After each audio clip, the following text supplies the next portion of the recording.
अस्सलाम वालेकुम दोस्तों। हिकिड़ो दोस्त आहे, हाणे उनजो जेको आहे सो अक्षर जेको आहे नथो ठहे। ऐं अक्षर इन करे कोन थो ठहे जो जंहिं टाइम ते जॾहिं आयो 2014-13 में उन में हिनजो बूथ ॿियो, ऐं हींअर वरी जेको आहे हमरा हिते खाधो आहे मूं वांगुरु थोरो सुॼी पियो आहे। ॿुधी न, सो अक्षर वारा बि नथा सुञाणसि। वियासीं बंदा में अहिड़ी मिशन पियल अक्षर जी, उते वठि सठि कईसीं। उते बि जेको आहे हिनजो जेको आहे नफ़ात में मोह नथो अचे। अचे थो वधीक, हाणे तव्हांखे ॾेखारियूं था त छा हिन मसइलो आहे। ओ हे अचे थो, ठीकु आहे।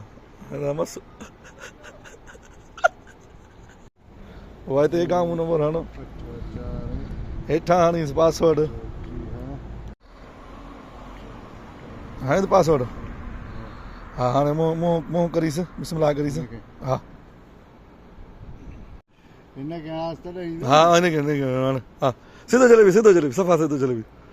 हा हिते सुञातई न हमरा खे नथी सुञाणे। ॿुधे न, गोल गोल थी अचे न थोरो, हेॾे ईंदी बि सिज ते बि। हिते हिते हाणे हाणे तोखे सुञाणंदी, बिस्मिल्लाह। अला न पात नथी हिन जो मसइलो आहे, टाइम पूरा थिया था वञनि। ॿुधे न, हिनखे हणंदो सिधो मूं त कर पाए, मूं त सिधो जल। हे ॿियो ॾींहुं आहे संगत, हमरा परेशान आहे। हण हण हण अची वियो। अलाह करे हिनखे सुञाणे, नफ़ात नथी सुञाणे। हमरा लिखिजी आयो, टाइम पूरो थी वियो।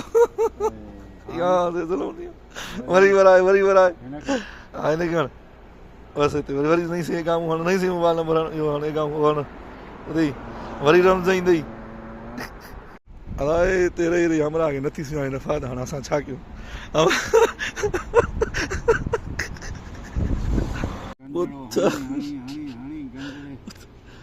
जिते जिते गोल थिए, जिते गोल गोल ॿुथ थिए। हिते हिते हिते हाणे फोटो कढ, हाणे फोटो कढ। लोड न लोड न लोड न लोड न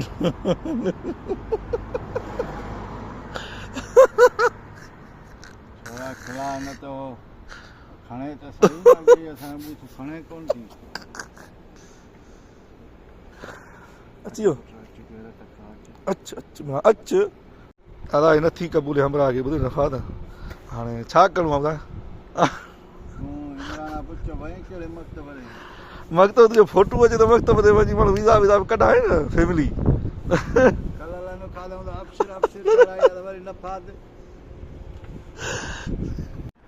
एगा में ॿियो बूथ, ऐं हींअर काॾऊं क़बूले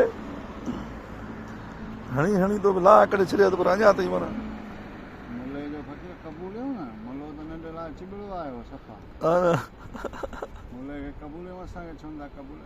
अची वियो। हाणे बिस्मिल्लाह कर हिते पोइ पोइ थोरो सिधो करे छॾींदा। इहे गोलड़ो फिरे न जा। हिते हा कढ कढ, हिते कढ, हणी हणी हणी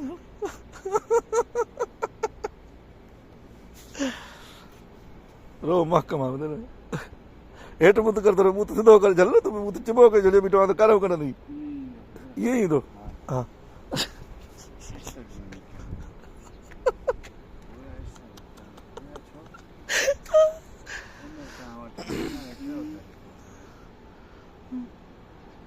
ॿुधाई न, मां ई त आहियां, मूंखे सुञाणो कोन था। सुञाणो न तोखे। अला हमरा खे नफ़ात मस मस क़बूलियो। हिते वेही कलाक मथो आई, हाणे वियो वञे थो, बसि चए थो वञा। नफ़ात नथी ठहे हमरा जी।